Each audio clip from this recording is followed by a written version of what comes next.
지난 시간에는 우리의 신앙 고백서 25장 교회에 관한 고백의 1절과 2절을 함께 살펴보았습니다.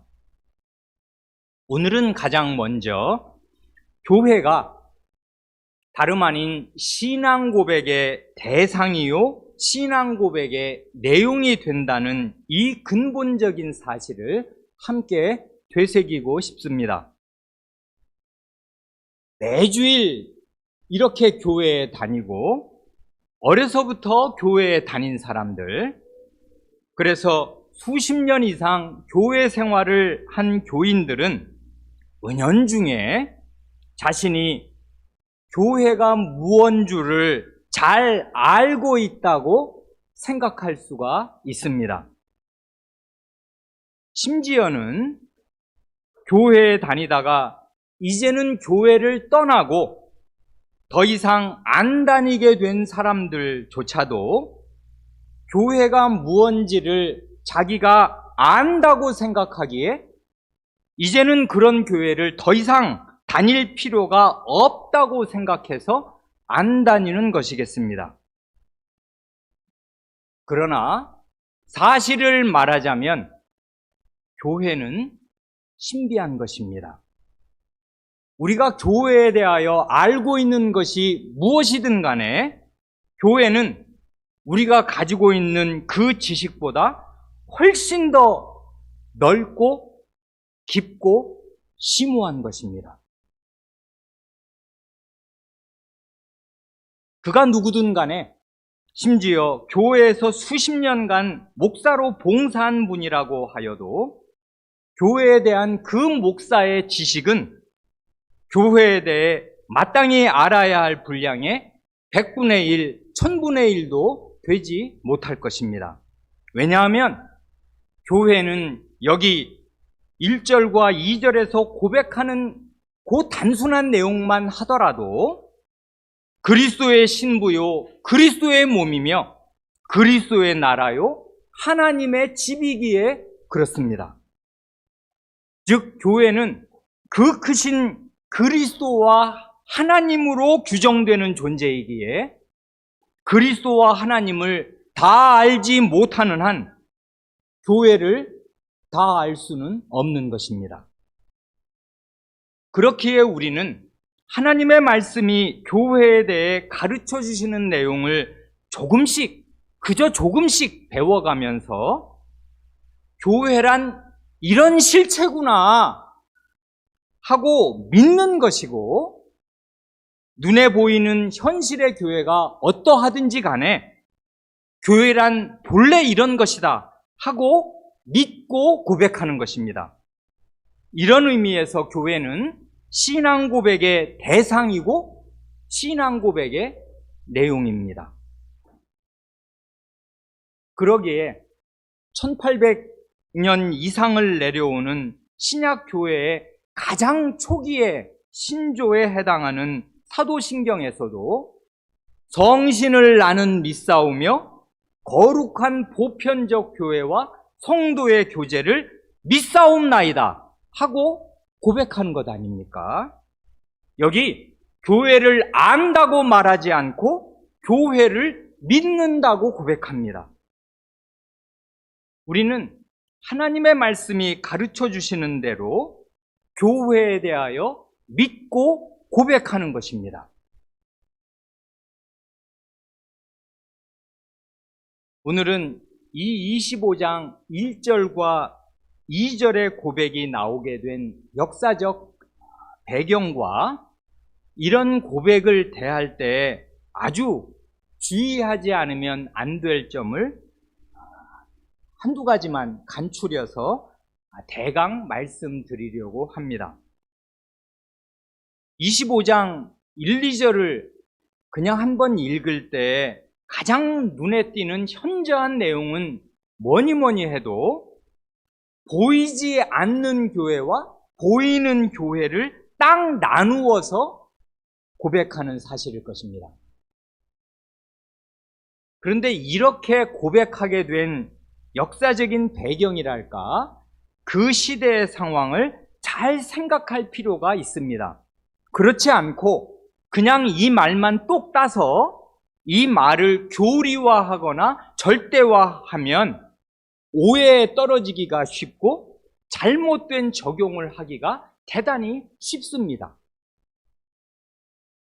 흔히 신학생들이 그렇게 하기가 아주 쉬운데요.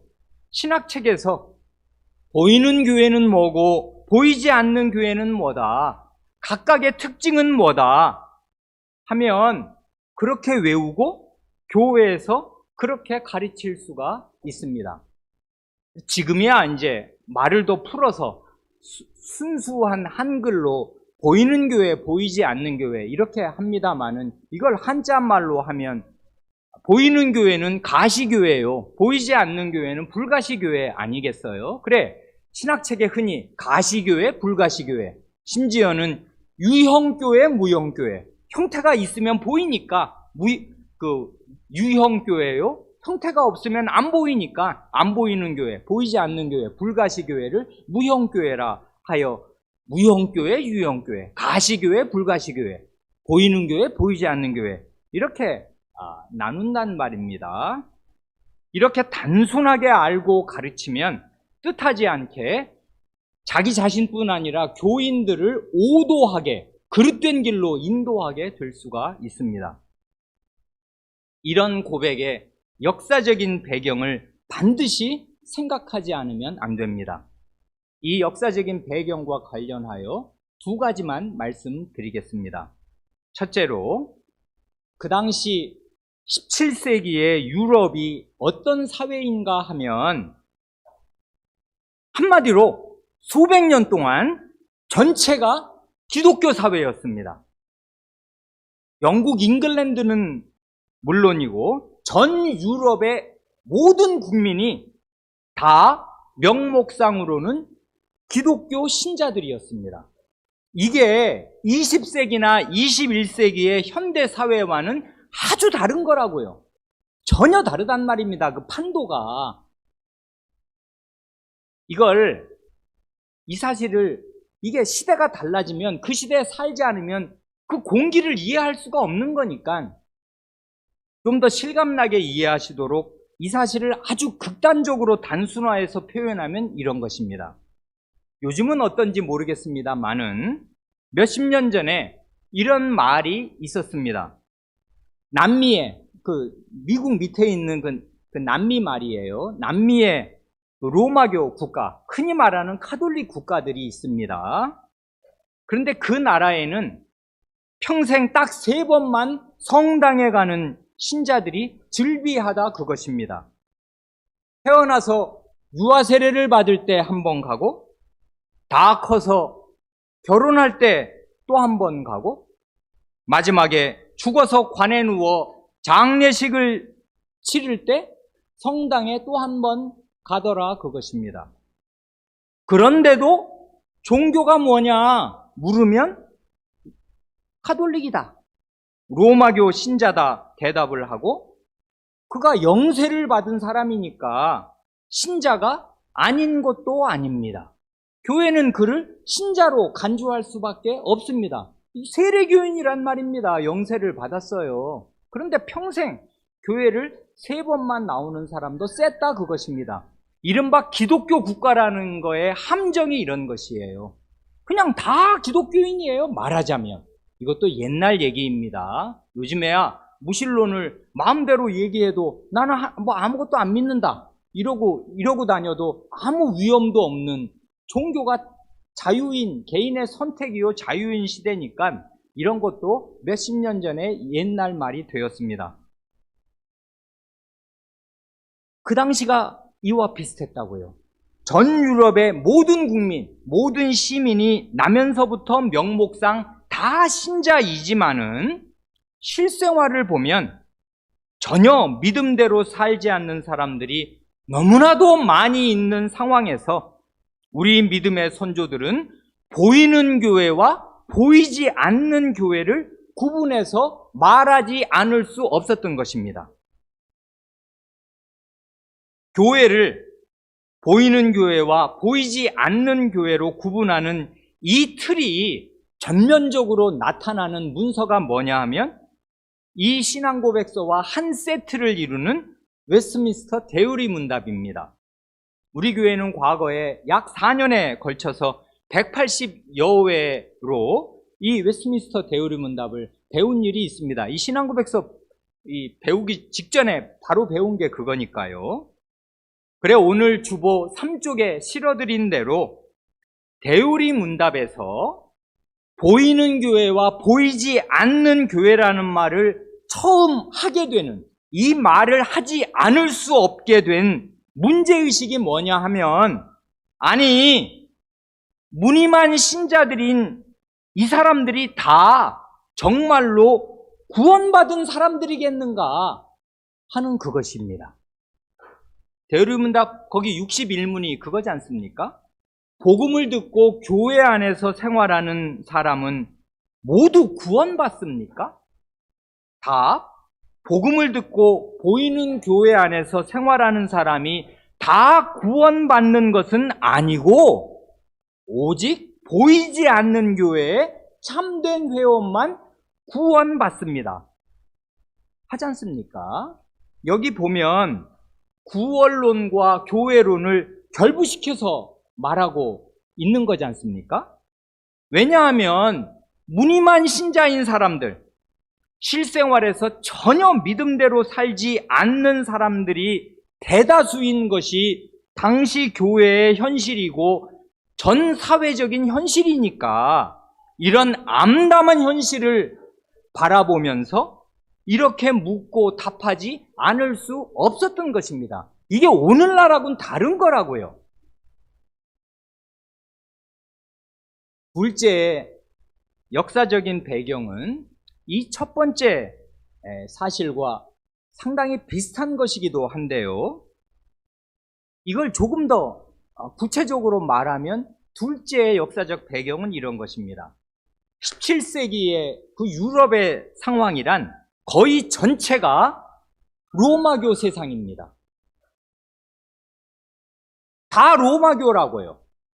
물론 유럽 가운데 독일은 1517년 종교개혁 이래로 루터 선생의 영향을 많이 받아서 개신교인 루터교가 독일 내부의 그 각 주별로 상당한 세력을 가지고 있고, 스위스의 제네바나 쥐리히의 개혁교회가 조금 있었기는 합니다마는, 그러나 대세를 말하자면은 그 당시 이른바 보이는 교회, 눈에 그냥 보이는 교회의 거의 대부분은 로마 교회였고, 그 로마 교회가 개신교회를 극심하게 핍박해서 개혁신앙을 고백하면 죽거나 감옥에 가거나 전 재산이 몰수되기도 하는 것입니다. 유럽 여행을 가보신 분들은 아실 것이에요. 이그저라는 거 아닙니까? 이그저가 뭐가 이그저냐면 맨 처음에는 어느 무슨 대단히 유명한 성당을 보고서 우와 이럽니다. 옆에 동네에 가면 또 그 성당이 또 있습니다. 다른 동네 가면은 또 그런 성당이 또 있어요. 그래서 나중에는 자기가 본 성당의 이름을 기억하려야 기억할 수가 없어요. 수십 개를 봤거든요. 유럽을 돌아다녀 보십시오. 그러면 가는 족족 다 동네마다 그 이름난 도시마다 다 정말 엄청나게 잘 지은 어마어마한, 심지어 몇백 년 동안 지은 성당도 있습니다. 아직도 짓고 있는 성당도 있습니다. 그러니까요, 이런 성당들, 로마교 천지입니다. 로마교회가 보이는 교회의 대세라고요. 그 개혁교회라 하는 거는 그냥 정말 눈 씻고 찾아도 잘 보이지 않는 그런 상황이란 말입니다.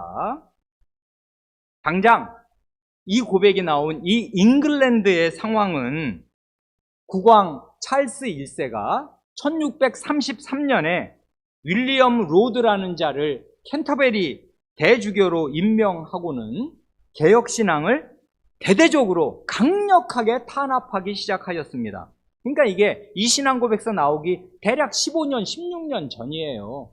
이 나라가 갑자기 지금보다 훨씬 더 추운 종교적인 겨울철이 매서운 한파가 몰아닥쳐서 이 고교회주의, 이 나라에서 정한 이 예식대로 기도문을 예배 시간에 읽고 이대로 하지 않는 자는 목사직을 박탈당하고 감옥에 가거나 한 번 그렇게 일을 경고했는데 또 한 번 그러면 처형되기도 하는 것입니다. 실제로 죽어요, 목사가. 이러는 판국에서 시민들의 대표인 의회가 그런 국왕에 맞서서 전쟁을 벌이는 와중에 시민들의 대표인 의회가 이 웨스트민스터 회의를 소집해서 이 신앙고백서를 작성하게 한 것이란 말입니다. 그러니 여기서 보이는 교회, 보이지 않는 교회를 왜 말하지 않을 수가 없는 것이에요. 유럽 전체에 보이는 교회란 대개가 다 그 개혁신앙을 강력하게 탄압하고 잡히면 죽는다. 심지어 다 아시는 대로 네덜란드 신앙고백서, 지금 우리가 그걸 중요한 신앙고백으로 봤는데 그걸 가지고 있으면 잡히면 죽는 것이에요. 그러니까 그게 얼마나 억울하냔 말입니다. 말도 되지 않는 상황이잖아요. 그런데 그런 게 교회의 대세란 말입니다. 보이는 교회의 대세.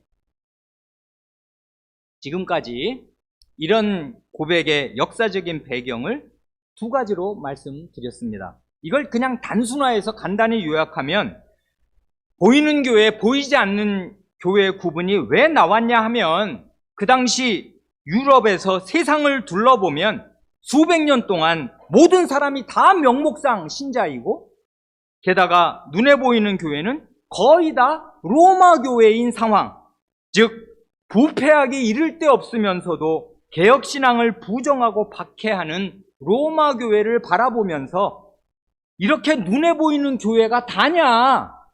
그럴 수는 없지 않은가 하는 문제의식에서 이렇게 고백하게 된 것입니다.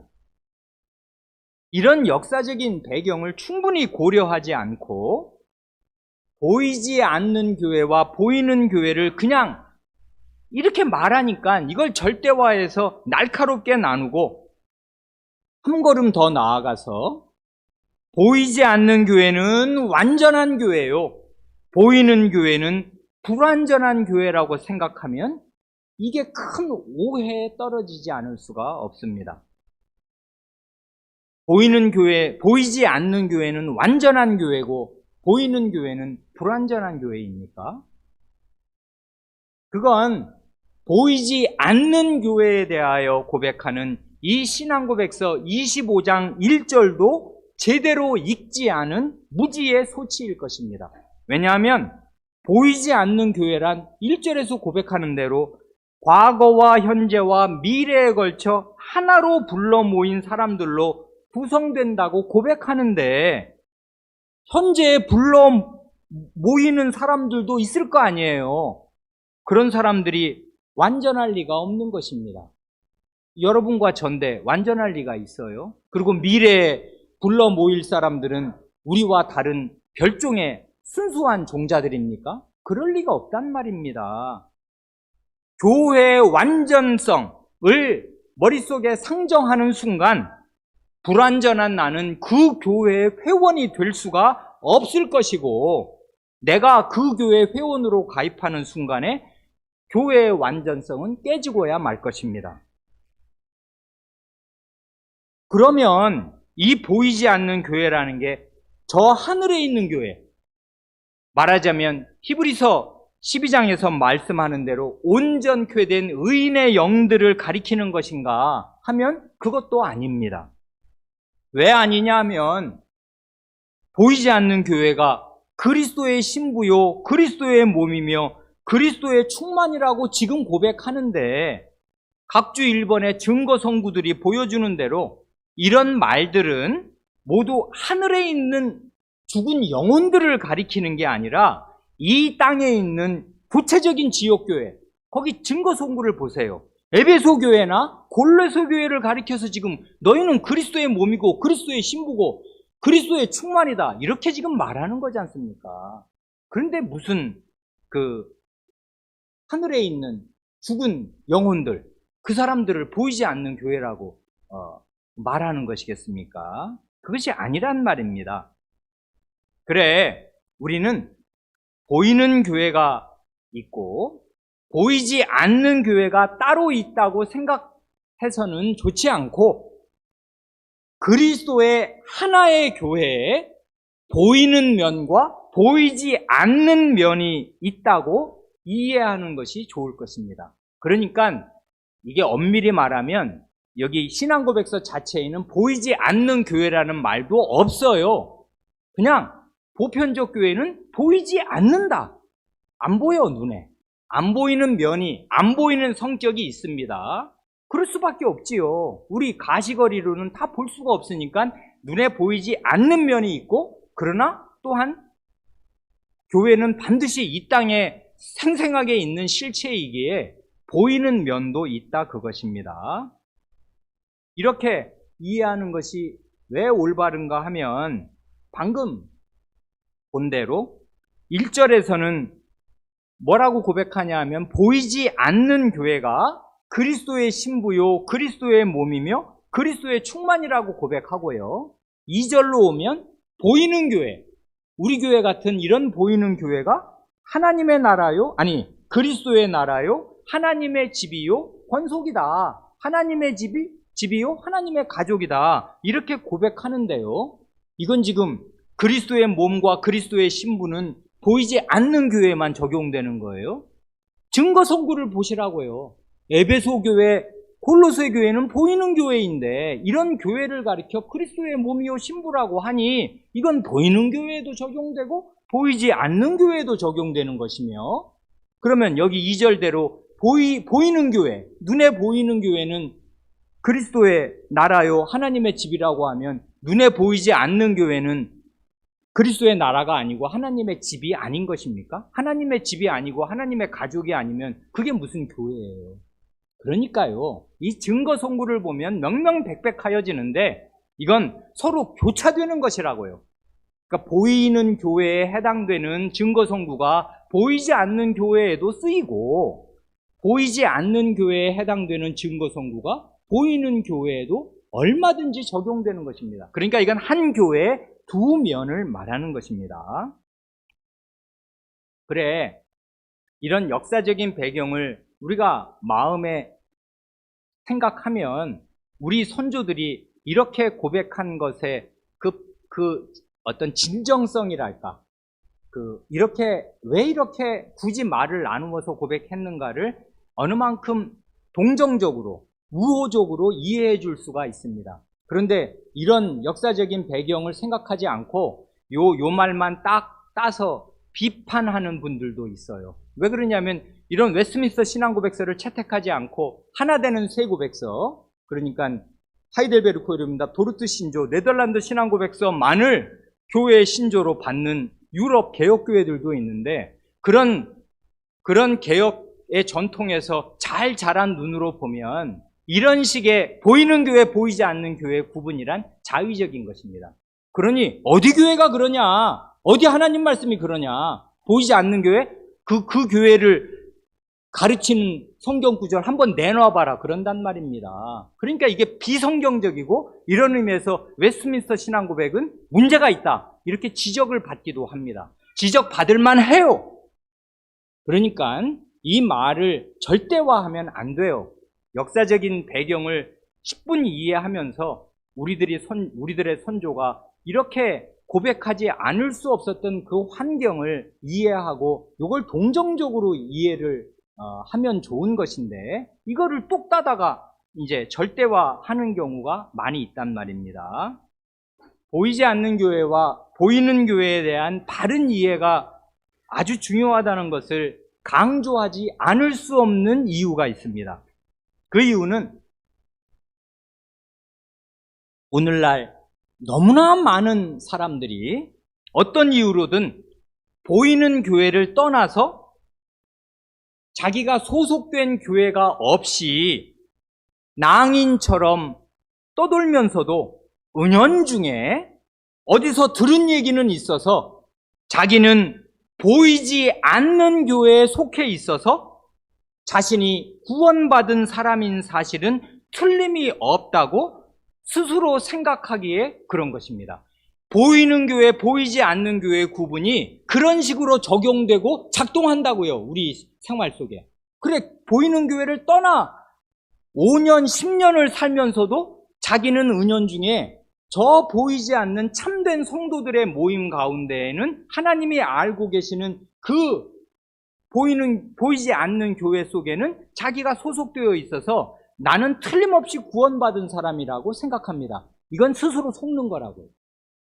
그게 아주 우리 시대에 아주 중요한 속임입니다. 그런 생각은 신앙 고백적인 것도 아니고 성경적인 생각도 아닙니다.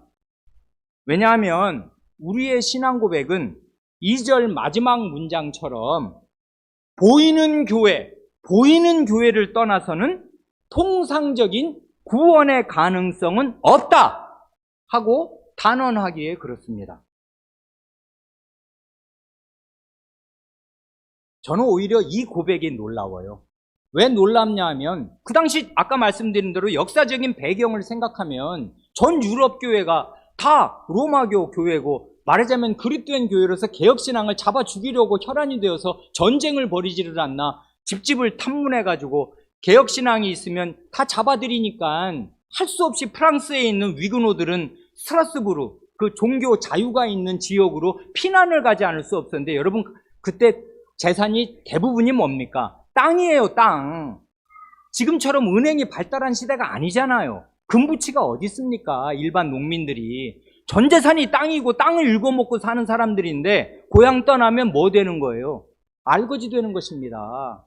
그래서 그 딴 데로 간다는 얘기는 난민이 된다는 얘기고 그래 칼빈 선생님도 스트라스부르에서 자기 고국에서 온 신앙 때문에 농토와 전 재산을 거의 버리고 맨몸으로 온 그 위그노 프랑스 난민들 고국의 그 신앙을 지키려고 온 사람들 3년 목회한 거 아닙니까? 스트라스부르에서. 그러니까 이런 시대인데도 불구하고 오히려 이렇게 말한다고요. 보이지 않는 교회에 속해 있으니 여러분의 구원은 틀림없다. 이렇게 고백하는 게 아니라 그런 시대에도 보이는 교회를 떠나서는 통상적인 구원의 가능성은 없다. 이렇게 단언한단 말입니다. 어떻게 하란 얘기예요? 보이는 교회를 찾아서 다녀야 된다 그 말입니다. 그런 걸 떠나서는 통상적으로 구원 못 받는다 그 얘기입니다. 이 말은 보이는 교회를 떠나서는 구원의 가능성이 절대로 없다. 0%다. 그렇게 말하는 것은 아닙니다. 물론 예외가 있을 수가 있어요. 그래서 거기 통상적인이라는 말을 넣은 거잖아요. 일반적으로는 대개의 경우에는 구원의 가능성이 없는데 아주 특수하고 예외적인 경우에는 있을 수가 있습니다. 어떤 경우가 그래요? 우리가 그런 예외를 찾으려면 굉장히 어려울 것인데 성경에 예를 들면 십자가에 달린 한편 강도 같은 사람 있지 않습니까?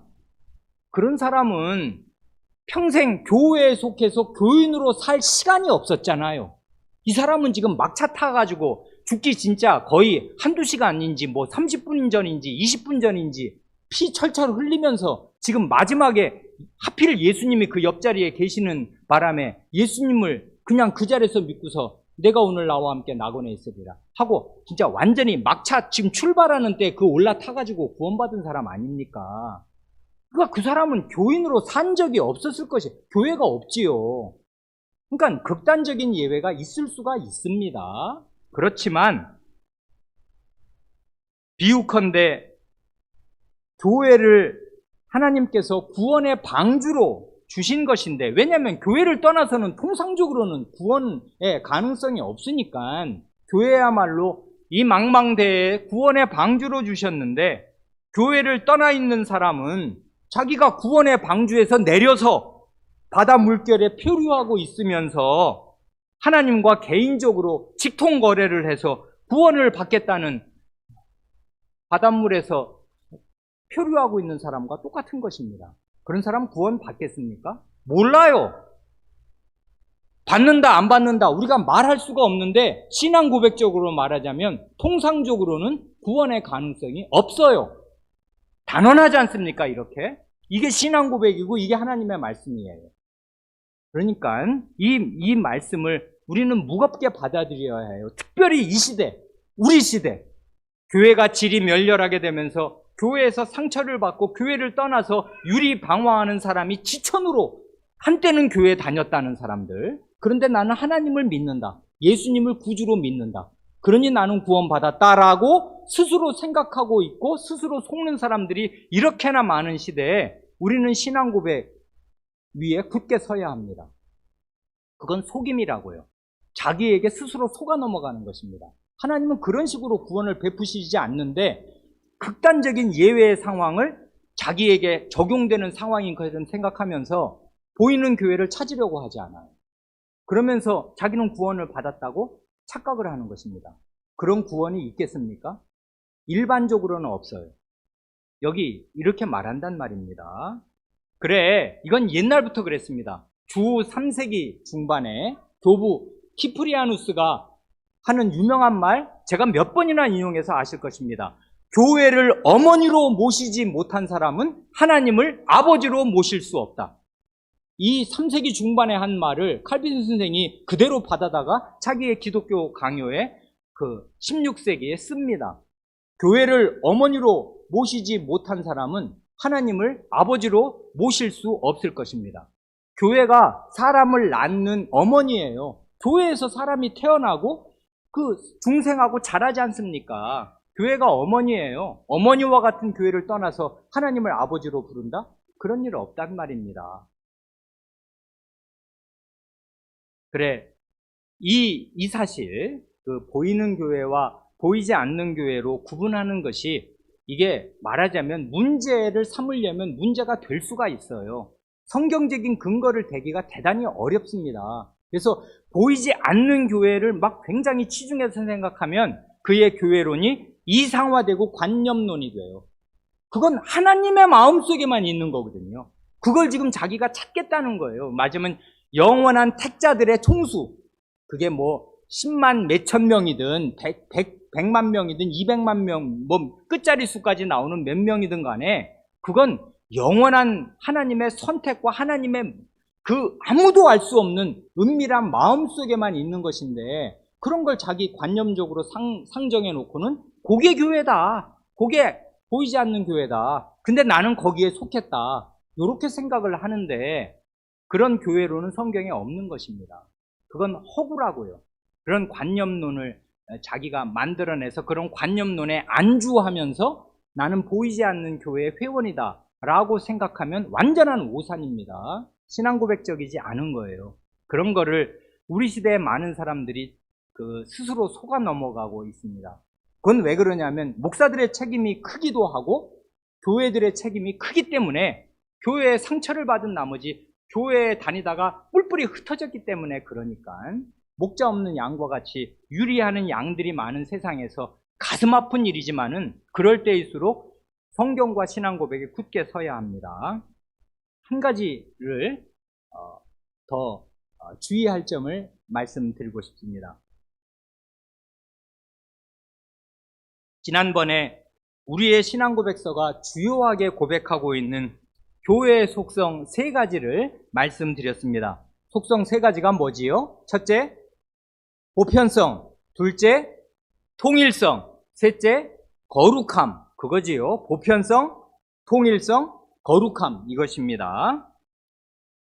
이 교회의 3대 속성은 실은 모든 신약교회의 공통된 신앙 고백인 사도신경에서부터 명백히 고백하는 아주 중요한 내용입니다.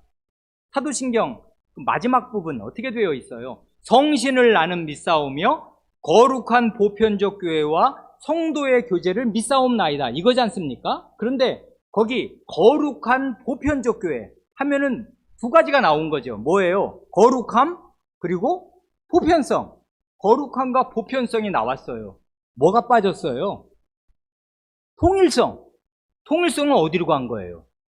이게 우리말에는 이게 번역 과정에서 빠질 수밖에 없었는데 영어로 보면 그게 들어있어요. I believe in Holy Spirit. I believe a Holy Catholic Christian Church입니다. 영어로는 그래요. A Holy Catholic Christian Church라고요. 거기 어가 들어있어요. 그때 어는 뜻없는 어가 아니라 원입니다. 나는 하나의 거룩한 보편적인 그리스도의 교회를 믿는다. 이렇게 고백하는 거거든요. 그러니까 거기 보면 하나의 그 통일성, 그게 거기 들어있어요, 사실은. 그런데 우리말은 왜 단수복수를 그렇게 명료하고 구별 안 하지 않습니까? 사과 그러지, 사과 하나의 사과 이렇게 안 하는데 영어로는 그냥 표현하는 법이 없잖아요. An apple 하고 반드시 관사를 거기다가 수를 따져서 붙이지 않습니까? 그러니까 이 교회도 하나의 교회입니다. 처치라고요. 하나의. 그러니까 그게 그때 그 어를 one이라고 표시했으면 더 좋았을지도 모릅니다. 그냥 확 살려서 없앨 수 없게 하나의 거룩한 보편적 교회를 믿사옵니다 하고 고백하는 게 사도신경이에요. 그러니까 사도신경에서 그 사도신경이 얼마나 정말 짧고 그 군더더기가 없지 않습니까? 너무나 짧은 그 만대교회의 가장 표준적인 가장 엑기스만 골라놓은 신앙 고백에서도 교회의 3대 속성이 명시되어 있어요. 하나의 통일성, 거룩함, 보편적 교회, 보편성. 이런 게 들어있단 말입니다. 그런데 깊이 생각하고 조심하지 않으면 이 교회의 3대 속성 가운데 보편성과 거룩함이 서로 충돌을 일으켜서 어느 하나를 잊어버리거나 소홀히 여기게 되기가 대단히 쉽습니다. 예를 들어서 교회가 거룩하게 되어야 마땅하고요. 그러기 위해서 하나님의 말씀을 다 전하고 받기에 힘쓰고 그래야 거룩해지거든요. 하나님 말씀 다 배워야 해요. 왜 그러냐면 우리의 생각이 이런 세상에서 보고 배운 거에 찌들어 있기 때문에 하나님의 모든 말씀을 받아야 우리의 생각 전체가 거룩하여지고 하나님의 말씀으로 마음과 머리가 세례를 받아야 우리의 행실과 말이 거룩하여질 것이기에 하나님의 말씀은 구약 창세기부터 계시록까지 할 수 있는 대로 다 읽고 다 배워야 합니다. 그래 하나님의 말씀을 다 전하고 받기에 힘쓰고 근데 그렇게 하기가 쉬운 게 아니거든요. 그리고 교회의 예배나 교인들 간의 교제나 교회의 정치가 모두 하나님 말씀에 따라서 거룩하고 단정하게 되기를 힘써야 마땅한데 그렇게 교회의 거룩함을 이루기 위해서 교회는 거룩해야 한다.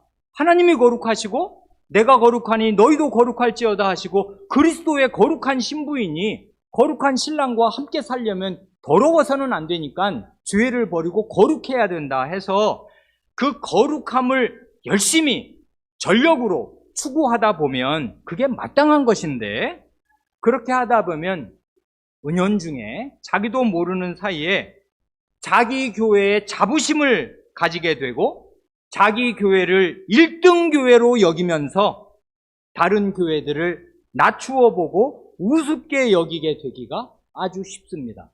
이게 사람들이 좋은 교회 다니는 사람들이 왕왕 빠지는 오류예요.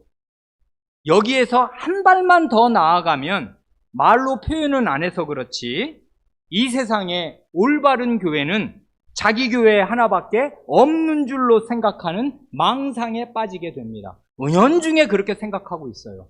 다른 교회는 어떻게 되든 상관 안 합니다. 왜냐하면 그런 사람들을 내 소관이 아니니까. 그럼 나는 맨날 이 교회만 봐. 맨날 이 교회에서 예배드리고 이 교회에서 생활하니까 아무 부족이 없어. 그래? 우리 교회가 최고입니다. 우리 교회 하나밖에 없습니다. 천상천하 유아 독존입니다. 하늘 위 하늘 아래 나밖에 없다. 우리 교회밖에 없다. 이런 생각. 이건 교회의 보편성에 대한 망각이고 자기 교회를 보편 교회의 일부가 아니라 특수한 교회로 생각하는 거라고요. 거룩한 특수한 교회. 보편의 반대가 특수예요. 이건 교회의 성격을 완전히 뭉개버리고 망각하는 것이에요. 교회의 보편성은 없을 수 없는 교회의 핵심적인 성격이란 말입니다. 그런데 교회가 거룩함을 추구하면 추구할수록 보편성과 멀어지게 되는 희한한 일이 생길 수가 있어요. 그게 우리의 오만함과 교만함 때문에 자기 착각 때문에 이렇게 되는 것입니다. 왕왕 그래요. 많은 교회들이. 좋은 교회들이. 지난번에 말씀드린 대로 교회의 보편성은 그리스도의 왕권의 보편성에서 오는 것이지 않습니까? 그리스도가 우리 교회의 추장이 아니고 우리 교회 이 백몇십 명, 이게 2,000명이든 3,000명이든 요 사람들만의 무슨 인디안 추장이 아니고 만왕의 왕이시며 전 세계의 주인이시다, 전 세계에 택하신 무리의 왕이시다 하는 이 그리스도의 왕권의 보편성, 나는 하늘과 땅의 모든 권세를 가지셨다 선언하시니 아멘 하면서 그리스도의 왕권의 보편성에서 그리스도 교회의 보편성을 믿고 고백하는 것인데요, 자기 교회의 거룩함을 추구하다 보면 교회가 보편적이라는 사실을 잊어버리게 되기가 대단히 쉬워요. 그러나 심지어 구약시대 곧 교회의 보편성이 잘 드러나지 않고 교회가 그저 유대민족 한 나라에만 국한되어 있어서 이건 보편성과 정반대지 않습니까? 특수성이고 지역성이잖아요.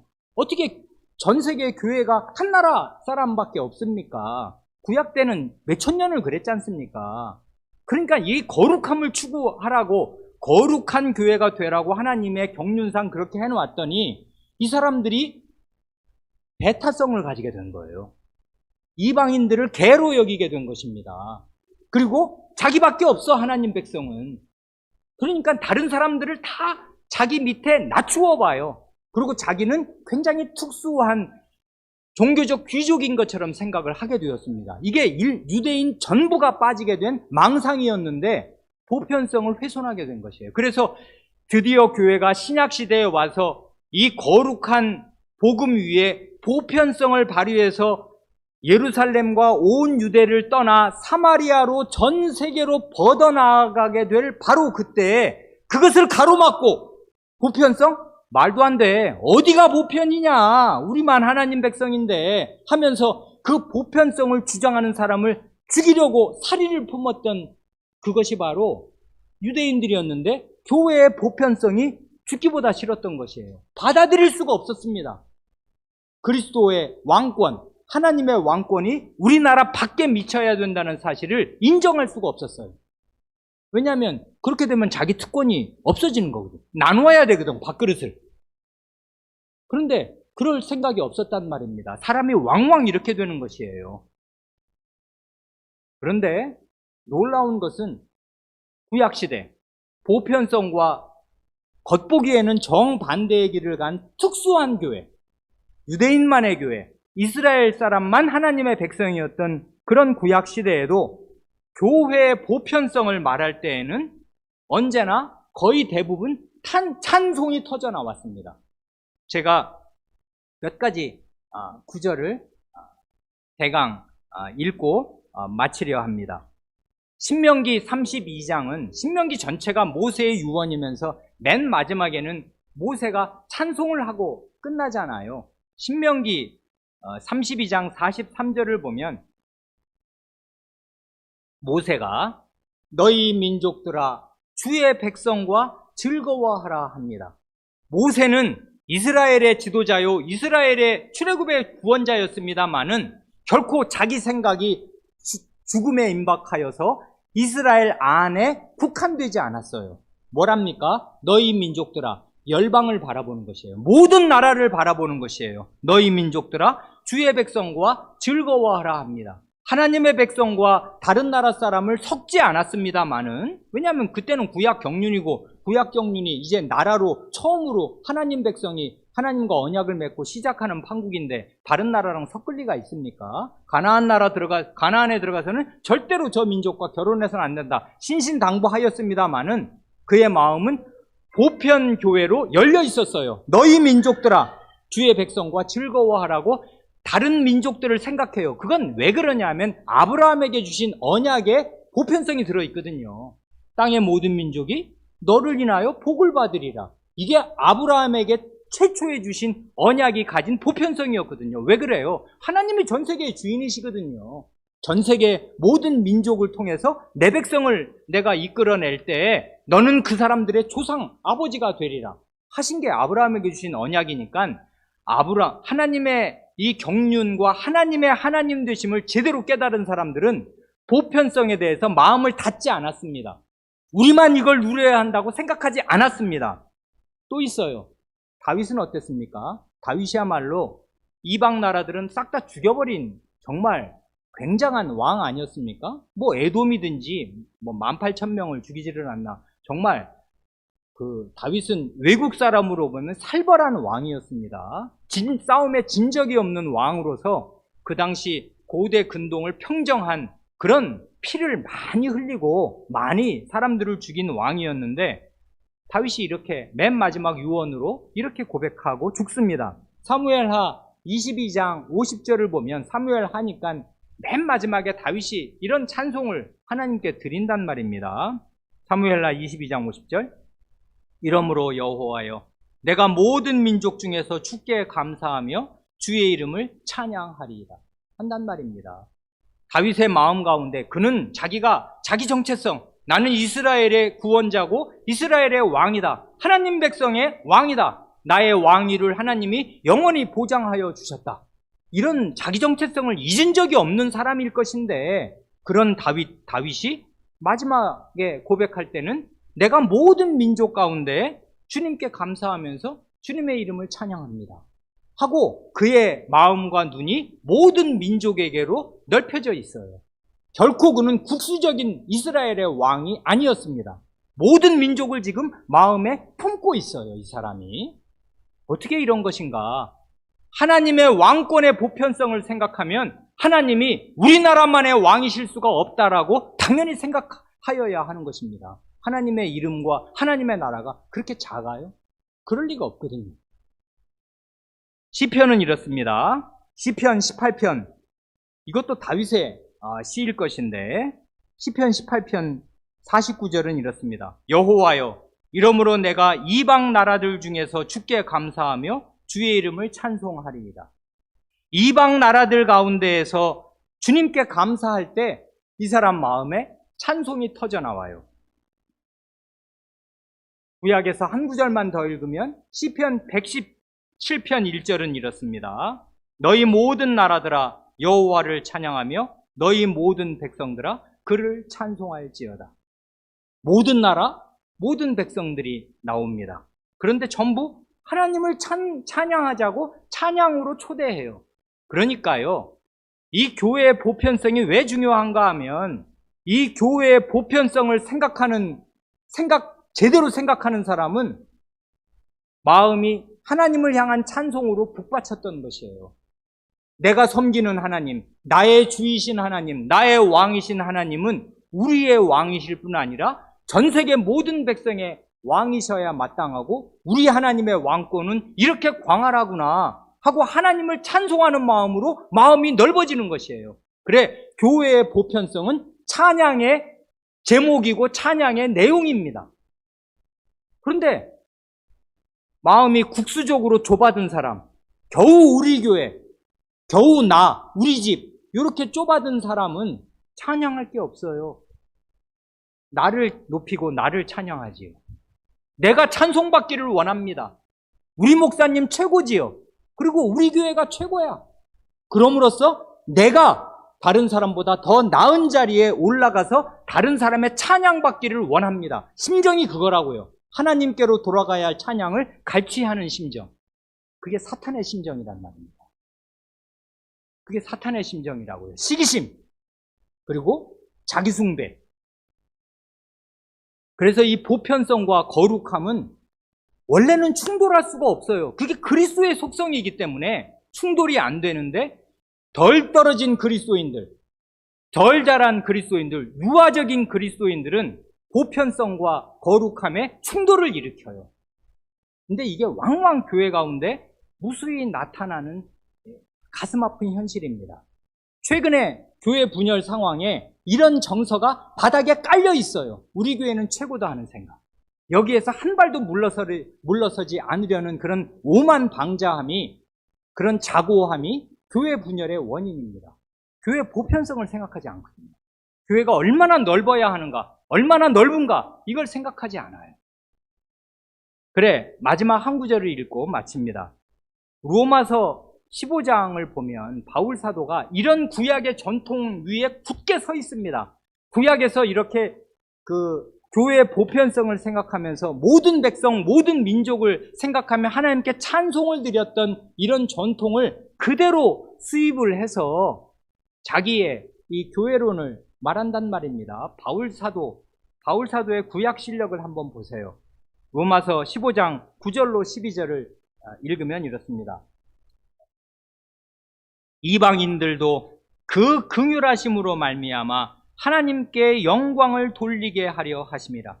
그 다음부터 구약 인용이 쫙 나오거든요. 기록된 바 그러므로 내가 열방 중에서 주께 감사하고 주의 이름을 찬송하리로다 함과 같으니라. 또 이르되 열방들아 주의 백성과 함께 즐거워하라 하였으며 또 모든 열방들아 주를 찬양하며 모든 백성들아 그를 찬송하라 하였으며 또 이사야가 이르되 이새의 뿌리 곧 열방을 모든 나라를 다스리기 위하여 일어나시는 이가 있으리니 열방이 그에게 소망을 두리라 하였느니라. 이 시편과 아까 우리가 인용했던 사무엘, 신명기, 사무엘하, 시편 이런 것들을 다 인용하고 이사야까지를 인용해서 하나님을 찬송하는 심정에 들어갑니다. 이런 심정으로 그 좁아진 동족들의 그 교회의 보편성을 끝끝내 저지하려고 했던, 하나님을 이스라엘의 하나님으로만 가두고 싶어 했던 그 유대인들의 박해와 살해의 위협을 계속 겪으면서 이 바울사도는 교회의 보편성을 위해서 순교한 사람입니다. 교회는 이스라엘의 하나님일 수만이 없고 이스라엘 백성만으로만 구성될 수가 없다. 그런 시대는 끝났다. 이제 교회는 땅끝까지 넓어진다. 그리스도의 왕권의 보편성이 교회의 보편성을 규정한다. 지금은 그런 시대다 하는 걸 자기의 몸으로 일구어낸 사람이란 말입니다. 교회의 보편성을 위해서 죽은 사람. 그게 바울사도입니다. 그러니까 말입니다. 우리의 마음이 넓어지지 않으면 안 돼요.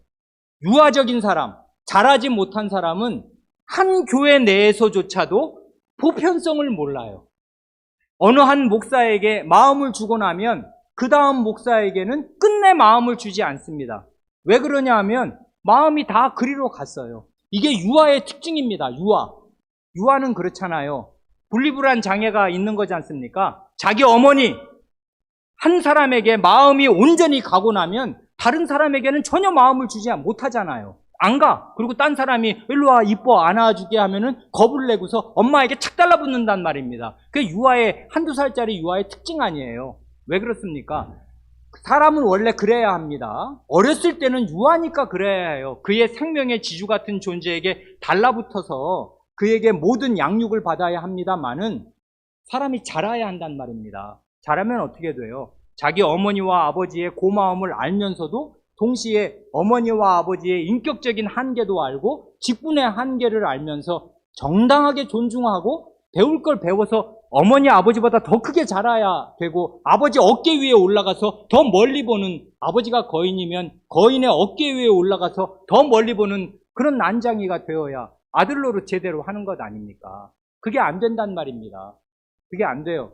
유아적인 사람은 자기네 교회 안에서의 보편성도 유지하지 못해요. 마음이 좁아져 있기 때문에 그런 것입니다. 하물며 교회 밖에 다른 교회, 다른 세계, 다른 나라, 다른 지역에 자기 마음을 넓히는가? 안 돼요. 그러면 그에게 하나님은 부족신이 되는 것입니다. 예수님이 인디언 추장이 되는 거라고요.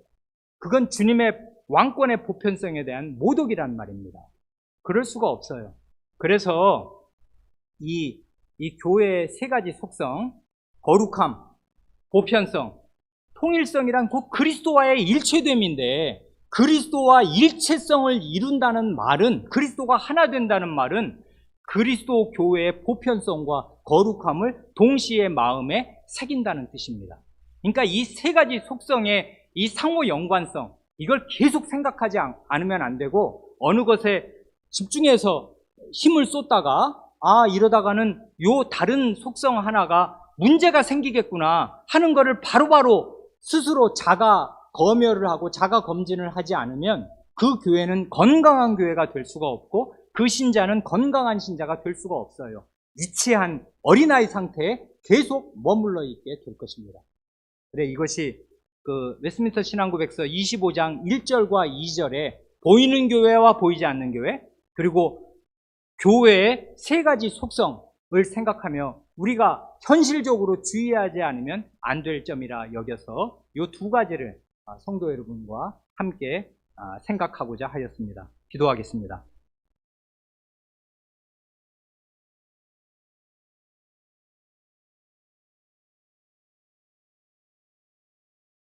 하나님 아버지, 구약시대부터 주님의 참된 성도들, 하나님의 그 망극한 구원을 받아 마음이 감사함과 하나님을 향한 사랑으로 북받친 성도들은 그런 하나님의 사랑이 전 세계로 퍼져나가야 마땅할 것을 생각하면서 시편에 그렇게도 많이 열방, 곧 모든 나라를 향한 외침이 그렇게 많고 시인들의 마음은 넓고 넓어싸운데 그것은 다름이 아니라 하나님께서 전 세계의 왕이시며 모든 사람의 주인이시고 주인이 되셔야 마땅한 사실을 생각하였기에 그 하나님을 모신 사람으로서 마음이 좁아지지 않고 계속 자기 마음을 넓힌 끝에 그 구약처럼 하나님의 백성이 이스라엘 한 나라로만 국한되어 있던 그런 시대에도